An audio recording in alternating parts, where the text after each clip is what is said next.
जय श्री राम। हृदय राख रघुनाथहि, हरि नाम जपत रहुनीत। तुलसी माला हाथ की, मन की करहूँ प्रतीति। अर्थात हृदय में भगवान श्री राम को बसाकर निरंतर उनके नाम का जप करो। हाथ की माला तो केवल मन का सहारा है, असली माला तो हमारे मन के विश्वास और प्रेम की होनी चाहिए।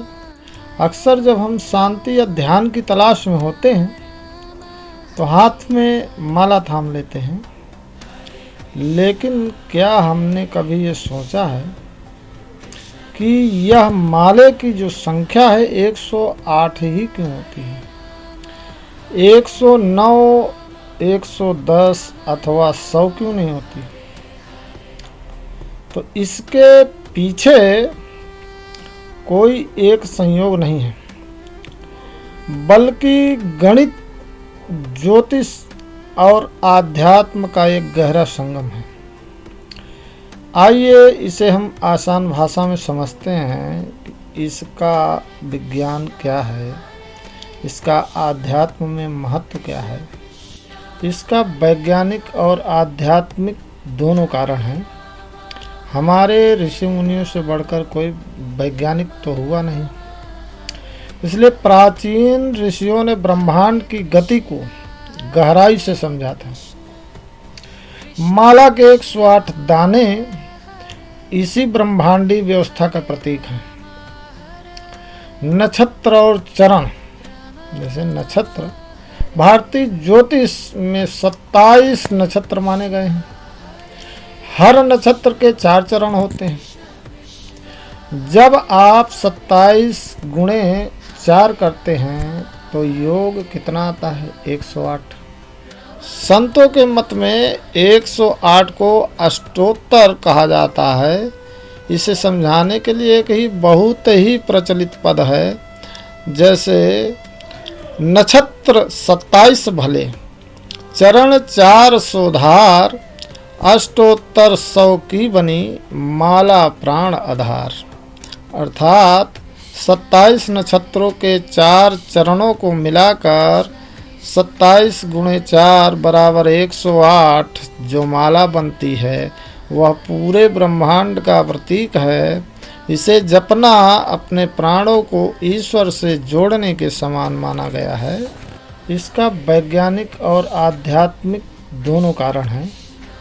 हमारे ऋषि मुनियों से बढ़कर कोई वैज्ञानिक तो हुआ नहीं, इसलिए प्राचीन ऋषियों ने ब्रह्मांड की गति को गहराई से समझा था।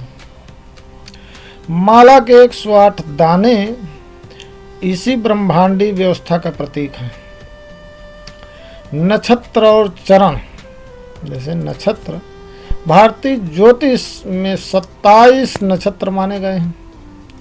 हर नक्षत्र के 4 चरण होते हैं। जब आप 27 गुणे 4 करते हैं तो योग कितना आता है? 108। अब दूसरा, जैसे सूर्य, पृथ्वी और चंद्रमा, तो आधुनिक विज्ञान भी हैरान है कि सूर्य की पृथ्वी से दूरी सूर्य के व्यास यानी कि डायमीटर का लगभग 108 गुना है।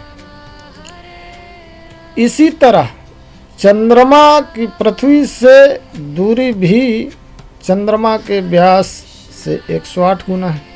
जैसे कि 9 का अंक, 108 के अंकों को जोड़ने पर 1 + 0 + 8 माने 9 आता है। तो सनातन धर्म में 9 को पूर्णता और शक्ति का अंक माना जाता है। जैसे कि सांसों की गणित, एक स्वस्थ व्यक्ति दिन भर में लगभग 21,600 बार सांस लेता है। यदि हम इसे दिन और रात यानी 12-12 घंटे में बांटे तो 10,800 सांसें होती हैं। माला के 108 दाने हमें हर सांस के साथ ईश्वर को याद करने की याद दिलाते हैं, यानी कि भगवान की स्मृति दिलाते रहते हैं हर श्वास श्वास के साथ। अब आध्यात्मिक और शारीरिक कारण, जैसे कि ऊर्जा चक्र। हमारे शरीर में कुल 108 नाड़ियां यानी कि एनर्जी लाइंस मानी गई हैं, जो हृदय चक्र यानी कि हार्ट चक्र से जुड़ती हैं। माला का जप इन ऊर्जा केंद्रों को संतुलित करने में मदद करता है। अब इन 108 में एक 9वां सुमेरु होता है। तो सुमेरु का महत्व क्या है? माला में एक दाना सबसे ऊपर और अलग लगा रहता है, जिसे हम सुमेरु कहते हैं। यह 109वां दाना होता है, जिसे पार नहीं किया जाता। यह हमें याद दिलाता है कि ईश्वर इन सब चक्रों के ऊपर है। जय श्री राम।